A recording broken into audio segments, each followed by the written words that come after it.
Why the F-15 Eagle terrified the Soviets. I love that. Welcome to this channel. If this is your first time, I am Onel. I am just an African dude, and here on this channel, we react to anything American, like their military history, their military technology, their culture, their food, their geography, and anything you can name of, okay?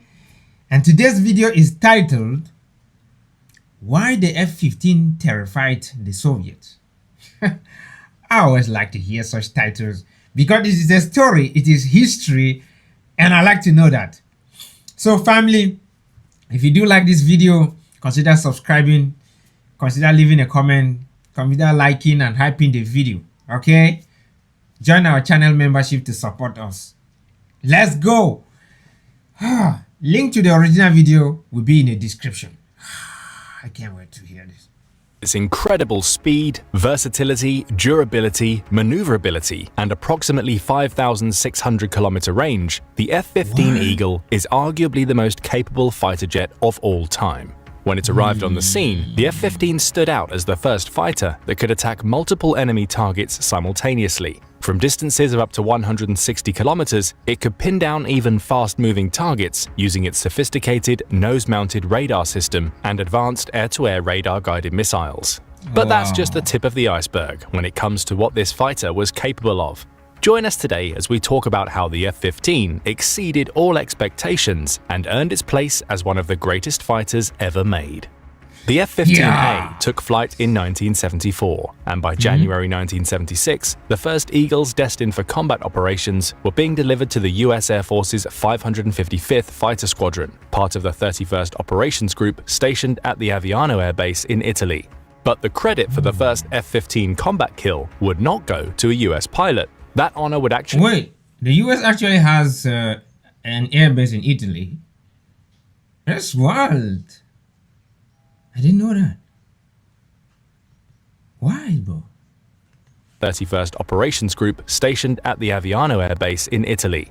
But the credit for the first F-15 combat kill would not go to a US pilot. That honor would actually go to an Israeli Air Force ace named Moshe Melnik, who in 1979 destroyed a Soviet-made MiG-21 that had unlawfully entered Israeli-controlled airspace over Lebanon. During that one engagement, Israeli pilots reportedly downed a total of 4 Syrian-flown MiG-21s.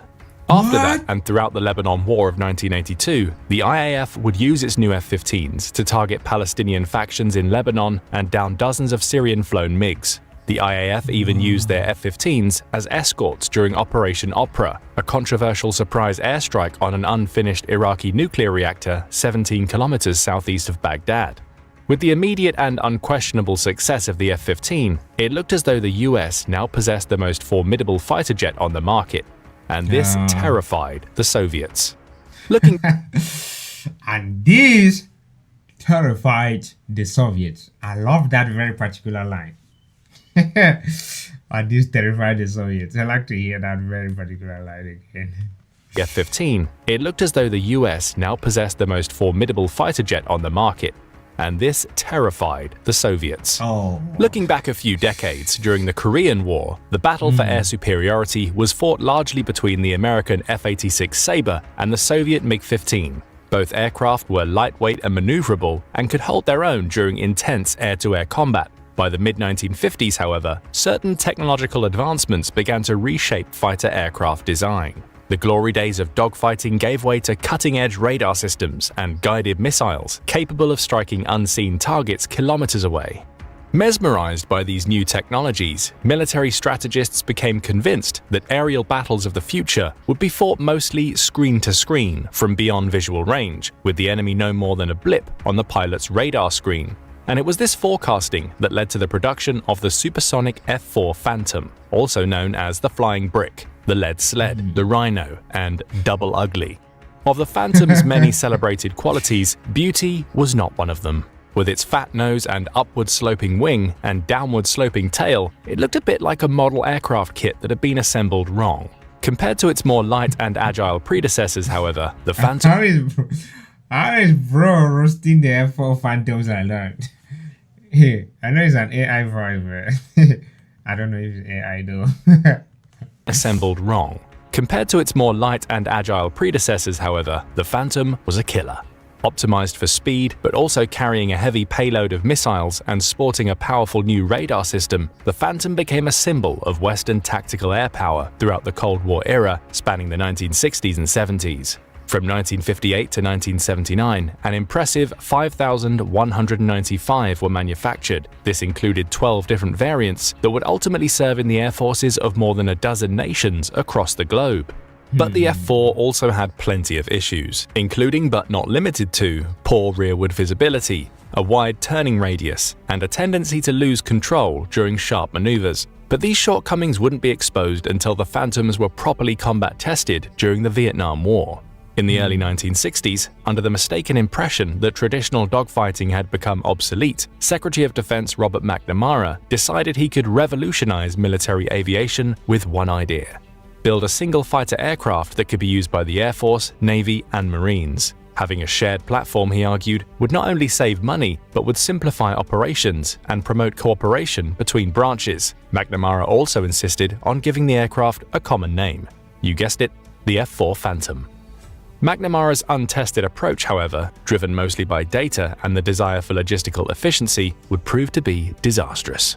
During the war, as the airspace above Vietnam swarmed with both friendly and enemy aircrafts, the F-4's target identification system, that was supposed to aid pilots, proved to be unreliable at best. Left with no other option, Phantom pilots were forced to approach hostile aircrafts so they could establish visual confirmation before engaging their target, most of which were MiGs and much better suited for close-range fighting, which put the F-4s at a huge disadvantage. Most of the F-4's air-to-air missile shots completely missed their targets, and not only did their engines leave a highly visible smoke trail for enemies to follow, but early models also lacked an onboard cannon for close-range firing. Instead of the over-the-horizon missile duels the F-4s were designed for, the air combat pilots were seeing in Vietnam looked much more like the low-speed, low-altitude, close-in battles of World War II. Optimal conditions for the smaller, more maneuverable MiG-17, 19, and 21s being used by the North Vietnamese.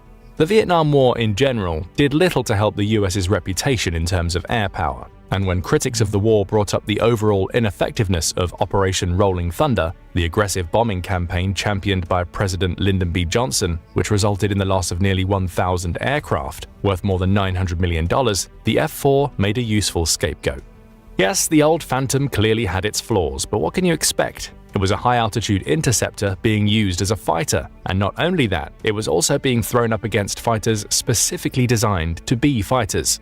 Air Force planners tried to even the playing field by outfitting the F-4 with pod-mounted Gatling guns, while pilots also slowly learned to exploit the Phantom's superior speed, relying more on climbing and diving as opposed to turning. But the flying brick still struggled to hold its own against the North Vietnamese MiGs. Given the political and technological limitations placed on the F-4 during that time, it's hard to say what aircraft would have performed better.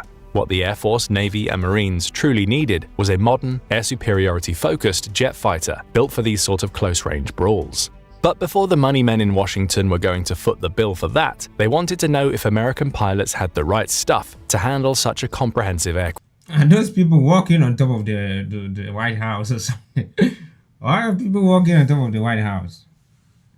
It's weird. Okay, guys, if you're still watching, thank you so much. Let's head out and hear more of this story. It's so super interesting. Excuse me. I don't know how to stop. Before the money men in Washington were going to foot the bill for that, they wanted to know if American pilots had the right stuff to handle such a comprehensive aircraft. Did American pilots have not only the skills, but also the guts it would take to beat the MiGs at their own game and ultimately dominate the skies? Following the Korean War, pilot training focused almost solely on intercepting Soviet nuclear bombers. Large, sluggish targets that lacked maneuverability, American pilots simply weren't being trained for the sort of close-range, shoot-and-move style of air combat they were experiencing in Vietnam. But while the Air Force decided that better missiles and technology were the answer to the beating they were taking in Southeast Asia, the Navy came to a different conclusion. Founded in 1969 by Lieutenant Commander Dan Pedersen, the now famous US Navy Fighter Weapons School, also known as Top Gun, wasn't just another training center. It was an elite academy where hand-picked instructors used their real-world experiences to develop and share new tactics and doctrines. Before any lecture was presented to students who weren't fresh recruits but seasoned pilots themselves already serving in operational units, the curriculum... Before I even forget this, before the story take me too far, wait, is Top Gun a movie, or it is an academy, or it is a movie titled in the name of an academy? Because I thought it was just a movie, right? I think there's a movie titled Top Gun, yeah, but I haven't actually watched it. I would like to watch it, but I will not check that out yet. I just see clips of it, and it's kind of always being spoken of when it comes to military aircraft stuff. Be intensely scrutinized by a panel of other instructors, affectionately known as the Murder Board. The training initially centered around the F-4 Phantom, but quickly expanded to accommodate F-8 Crusader crews, followed by the newer F-14 Combat and F-18 Hornet. The instructors would fly various small, lightweight aircraft to replicate the performance of enemy MiGs. Along with the implementation of new tactics and strengthening of capabilities, the training also included a thorough investigation of enemy doctrine and equipment.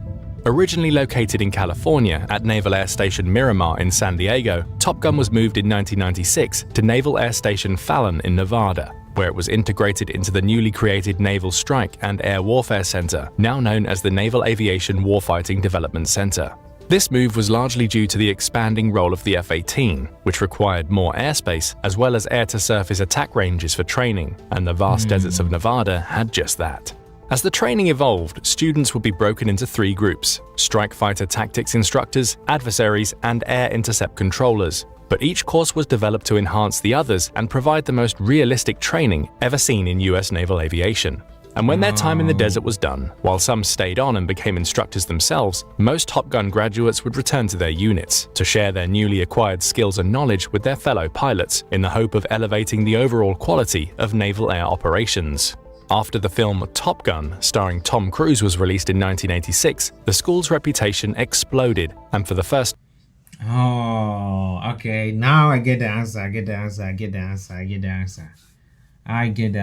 Now, I think the video just self-answered me. Overall quality of naval air operations. After the film Top Gun, starring Tom Cruise, was released in 1986, the school's reputation exploded, and for the first time the general public got a glimpse of every Navy pilot's need for speed. Today, though, the school and its Hollywood counterpart exist somewhere at odds. In the school's bylaws, it states that anyone overtly referencing the movie, be it a direct quote or not, will be hit with a $5 fine to be paid on the spot. What started in an old trailer as a low-budget experimental program designed to level the aerial playing field during the Vietnam War became one of the Defense Department's first centers for excellence, and ultimately, Top Gun's reputation for consistently producing results would turn it into a model for other military units. However, it would still take some time for these innovative teachings to make a noticeable difference in combat operations in Vietnam. In fact, it wasn't until March 28, 1970, a little over a year after the school was stood up, that the first crew trained at Top Gun would get to score its first kill. Flying an F-4 Phantom, Lieutenant Jerome Beaulieu and Lieutenant Junior Grade Stephen Barkley swept up behind a North Vietnamese MiG-21 and knocked it out of the sky with an expertly fired missile. 2 years later, the Navy's 7th Fleet was clocking a 13-to-1 kill ratio, shooting down 26 planes and losing only 2 during Operation Linebacker, the US's aerial response to an incursion into the demilitarized zone by North Vietnamese armor and artillery. So, Top Gun worked, but this was only the beginning. Now, the US needed a modern fighter jet worthy of the ace pilots the program was producing, and perhaps more importantly, to keep pace with the Soviets, who'd been out in front since 1967 after they unveiled their formidable new supersonic interceptor, the MiG-25 Foxbat. After the Foxbat was introduced, Soviet pilot Mikhail M. Komarov would immediately set new records for both speed and altitude, 2,981.5 kilometers per hour and 29,977 meters respectively, and it became clear that the Soviet air forces would soon be taking control of the skies. The Phantoms were having enough trouble with the MiG-21s they'd been squaring off against in Vietnam, which meant there was absolutely no fighter in the US arsenal capable of reliably countering the Foxbat. It could fly at higher altitudes than any other jet aircraft out there and was believed to be capable of reaching speeds in excess of Mach 3, over 3,350 km per hour. Among other advanced capabilities, the MiG-25 was also outfitted with multiple air-to-air and long-range air-to-surface missile systems. Faced with the reality that they'd been shown up by the Soviets, the Air Force embarked on a mission to develop the most formidable fighter jet in history. But to get started, they had to scrap all their earlier concepts, for the next generation fighters they'd been imagining were simply too large, too heavy, and would likely be less of a threat to Soviet MiGs than the Phantom had been. Now back at the drawing table in 1968, the Air Force invited the country's top aircraft builders to submit proposals for the new jet, and each and America is going back to the drawing board. This story is just sucking me up. I don't even have like space and anything to talk. Like, it's just, the story is just flowing, you know. And I love stories, especially military stories and military technology innovation stories. Okay, and in this case, they are American stories.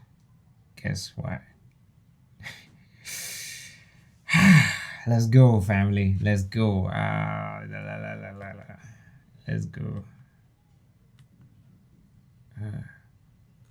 Now back at the drawing table in 1968, the Air Force invited the country's top aircraft builders to submit proposals for the new jet, and each entry was assessed using a new, groundbreaking concept called energy maneuverability, a mathematical formula based on thrust, weight, aerodynamic drag, wing area, and other flight characteristics to help define a fighter's overall performance. In the end, the contract for the new fighter was awarded to McDonnell Douglas, which was later acquired by Boeing, whose revolutionary design was the product of some 2.5 million man-hours. Development began almost immediately, and with its combination of speed, power, and agility, the F-15 Eagle would go on to exceed all expectations, earning its place as one of the greatest fighters ever built. The first prototype was unveiled in June 1972, just 3 years after McDonnell Douglas was awarded the contract, and both engineers and aviators were amazed. This twin-engine, all-weather tactical fighter could do things none other before it could do.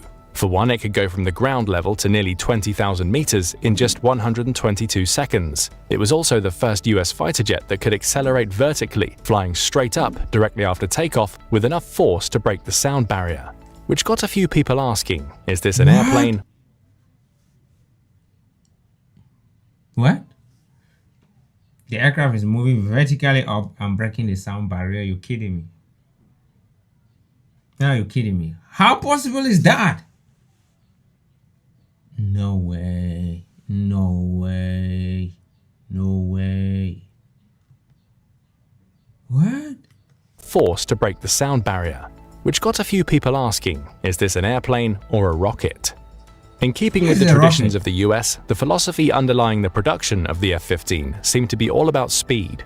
Initially equipped with 2 Pratt & Whitney F-100 engines, each capable of producing 25,000 pounds of thrust, today's F-15 variants come with 2 incredibly powerful General Electric F-110 GE119 afterburning turbofans, each putting out over 29,000 pounds of thrust. This amounts to a remarkably swift aircraft. Let's put it this way, it's faster than the F-4, it's faster than the F-14 Tomcat, F-16, F-18, and F-35 Joint Strike Fighter. It's even faster than its intended successor, the F-22 Raptor. With a top operational speed of Mach 2.5, the F-15 can really move. To achieve peak performance, the engines were equipped with variable air intakes controlled by a computerized system, which could be adjusted to ensure optimal airflow regardless of speed or angle of attack. Unlike earlier fighters such as the F-4, which featured smaller wings to accommodate high supersonic speeds, the F-15 had its weight spread over a relatively large wing area. Combined with a high thrust-to-weight ratio, this design choice resulted in exceptional maneuverability. To maximize visibility, the cockpit was positioned high in the fuselage, providing pilots with an expansive 360-degree view of the battlefield, while a digital heads-up display gave them better targeting and navigational ability. In combat training scenarios, the F-4s didn't stand a chance against the F-15s. Even the smaller, lighter F-5s, which were often used to simulate the more agile MiGs, struggled to shake the larger F-15. In nearly every engagement, whether beyond visual range or close-in dogfighting, the F-15 came out on top. Not only that, the F-15 is also incredibly durable. As the story goes, in 1983, during a routine training exercise, an Israeli F-15D collided mid-air with an A-4 Skyhawk, and as a result, the right wing of the F-15 was sheared off about 60 centimeters. That is wild, bro. Let it finish. Say it again. And as a result, the right wing of the F-15 was sheared off about 60 centimeters from the fuselage. With their vision obstructed by vaporizing fuel, though, the crew of the F-15 were unaware of the full extent of the damage. The crew on the ground urged the pilot, Zivi Nadivi, to eject, but Nadivi declined, opting instead to try and regain control of the aircraft by engaging the afterburner. Gradually, he stabilized the fighter and aimed it for the nearest airfield, about 16 kilometers away. With only one wing remaining, due to the lift generated by the large areas of the fuselage, stabilators, and remaining wing, plus the sheer power of its engines, the F-15 was able to stay in the air.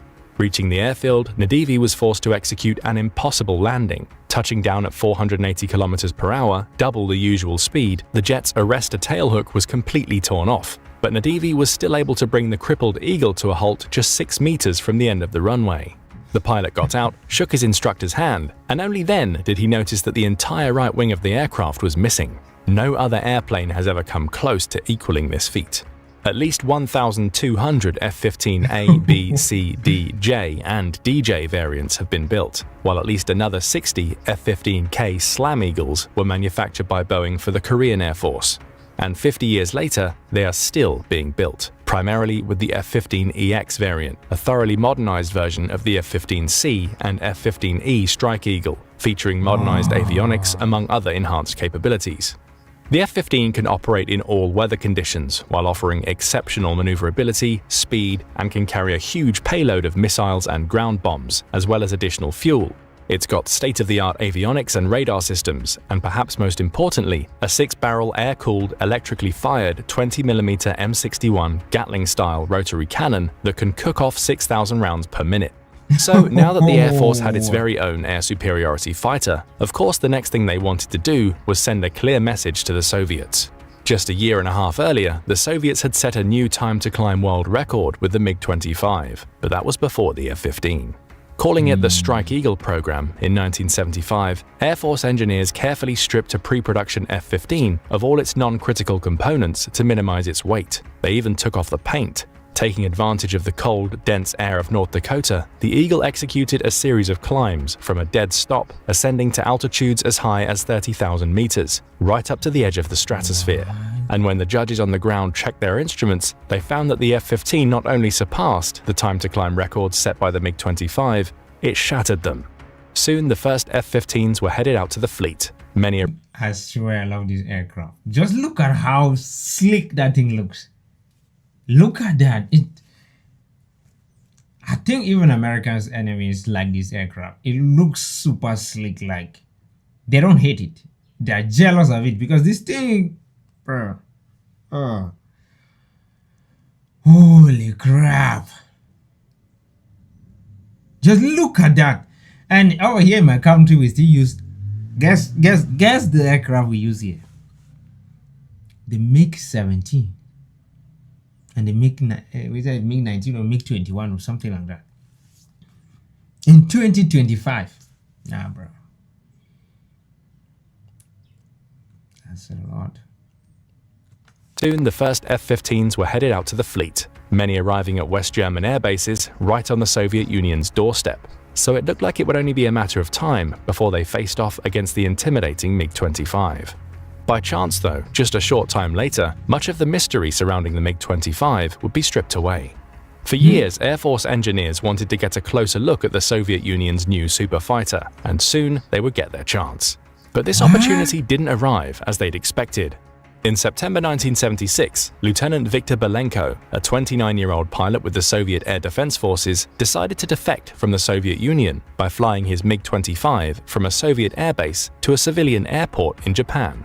This was like a gift from heaven for US military strategists and engineers who would soon be able to examine the Foxbat as closely as they liked and determine how the F-15 truly measured up. Given their superior performance in Vietnam, the MiG-21 had caused US aviators and planners a lot of stress, which only supercharged the hype surrounding the MiG-25. But upon closer inspection, the Foxbat wasn't the marvel of combat aviation everyone once thought. Despite their similar size and appearance, the MiG-25 and the F-15 were also very different aircrafts. Constructed primarily from heavy nickel steel alloy, not the experimental lightweight metal some analysts had assumed, the Foxbat weighed nearly twice as much as the F-15. Originally, US engineers thought its large wings were designed for agility, but these turned out to be necessary simply to achieve enough lift to get it off the ground. The MiG-25 was so heavy, in fact, that it could only execute maneuvers at a max of 4.5 Gs, hardly better than the F-15. They discovered, too, that most of the Foxbat's oversized payload consisted of fuel to power its enormous engines. The engineers inspecting the MiG-25 were also surprised to find outdated vacuum tubes in its avionics and a radar system that lacked look-down capability, meaning it wouldn't be able to… Vacuum tubes? Vacuum tubes? Oh, in what? Which type of technology is using vacuum tubes in those days? That lacked look-down capability, meaning it wouldn't be able to detect an enemy aircraft flying below the horizon. In the end, the MiG-25 wasn't the dogfighting monster that US military strategists feared it was. It was still… That is typical of communists, right? Like, typical of the Soviets. They claim to do what they are basically not doing. It's normal. It's always normal. That lacked look-down capability, meaning it wouldn't be able to detect an enemy aircraft flying below the horizon. In the end, the MiG-25 wasn't the dogfighting monster that US military strategists feared it was. It was still a very capable high-altitude interceptor designed to achieve extraordinary speeds, capable of quickly intercepting and harassing enemy bombers, but its capabilities didn't reach far beyond this limited role. It was clear now, too, why the Soviets had chosen to shroud the Foxbat's true potential in secrecy and propaganda. Its bark seemed to be far worse than its potential bite. And this exposure really shook up the Soviets, because if the MiG-25 wasn't a match for the F-15, that meant the Soviet Union would no longer have the upper hand in a dogfight, and everyone knew it. But in January 1991, just as the Persian Gulf War was kicking off, these two iconic fighters would finally get the chance to go head-to-head over the skies of Baghdad. But this battle that the world had been anticipating since the Cold War would not turn out as expected. In the days leading up to the aerial showdown between the F-15 and MiG-25, Alright guys, thank you for watching. Okay, the next part of this video is a part that I have already done a video on. Okay, I've just done a video on that other part, and I would like you to watch that video, because this part is very short and it will not explain as much as the other video did. And so I'll thank you so much if you have watched up to and including this point. I would say you are such a great person. Thank you for your time watching this video. You're such an amazing person.